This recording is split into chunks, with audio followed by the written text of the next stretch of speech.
नमस्कार दोस्तों, Aarav study point में आप सभी का स्वागत है। तो दोस्तों, आज है 5 नवंबर और इन्वेस्टिगेटर एग्ज़ाम की सेकंड पाली समाप्त हो गई है, जिसका कोड था 42/24।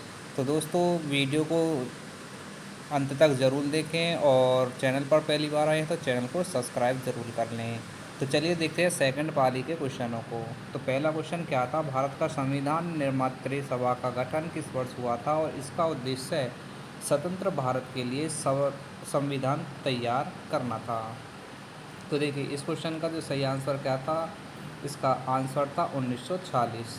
अतिरिक्त जानकारी के रूप में देखिए, भारतीय संविधान सभा की पहली बैठक 9 दिसंबर 1946 को हुई थी और संविधान 26 नवंबर 1949 को अपनाया गया था।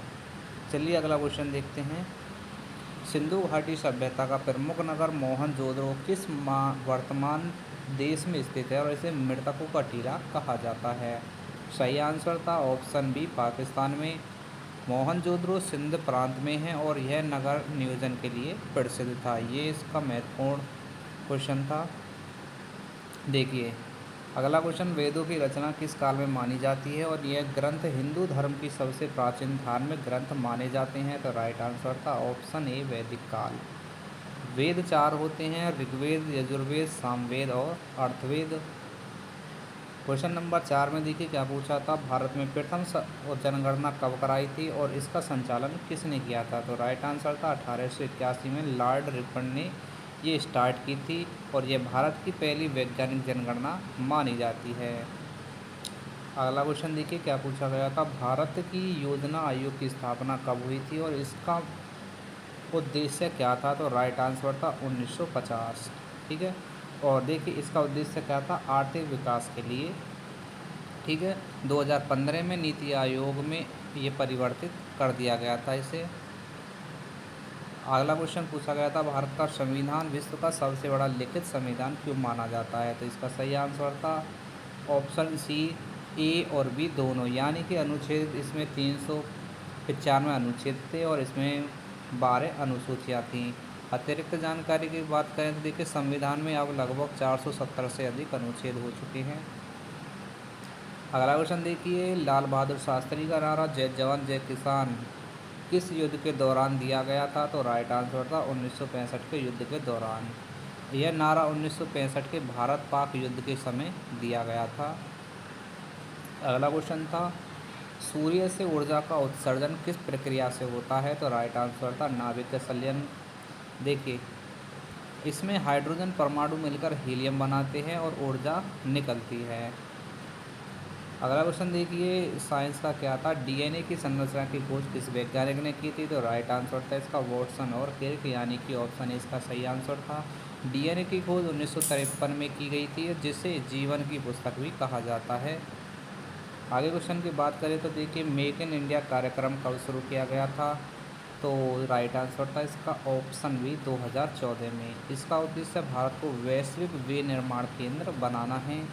नेक्स्ट क्वेश्चन की बात करें तो देखिए क्या आया हुआ था, राष्ट्रीय आय की गणना भारत में कौन सा संस्थान करता है? तो राइट आंसर था सांख्यिकी एवं कार्यालय क्रियान्वयन मंत्रालय।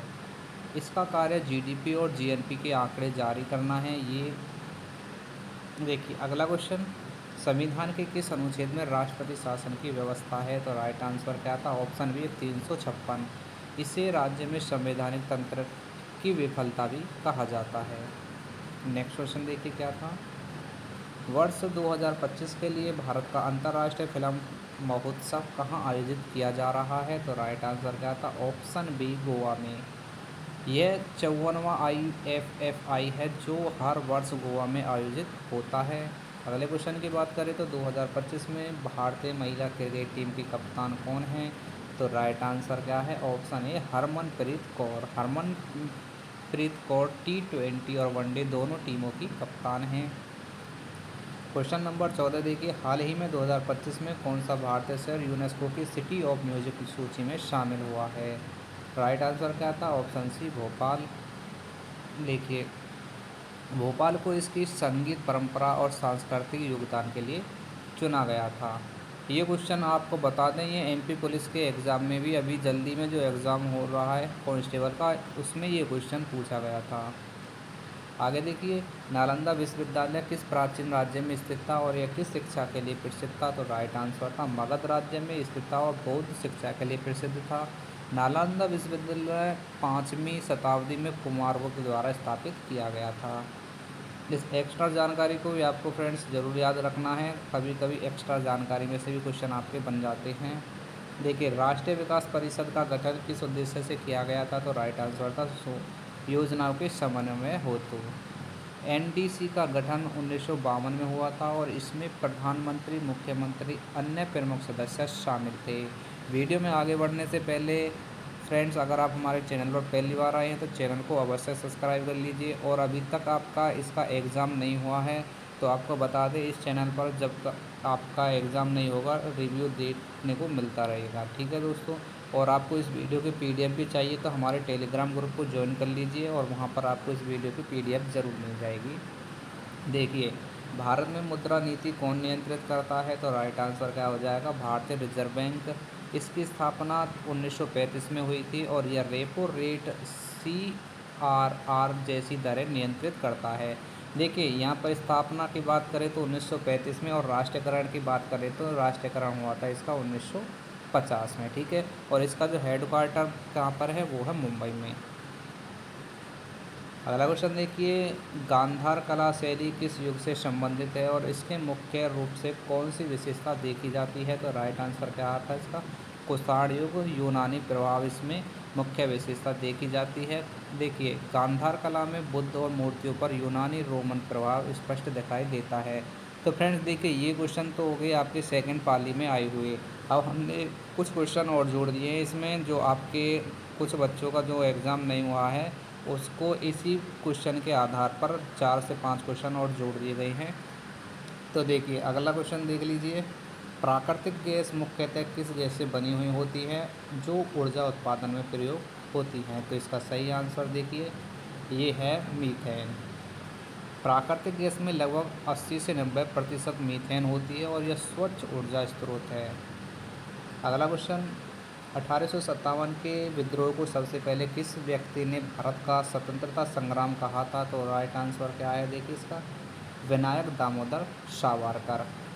उन्होंने अपनी पुस्तक the Indian war of independence 1857 में इस शब्द का प्रयोग किया था। इम्पोर्टेंट क्वेश्चन है। ठीक है,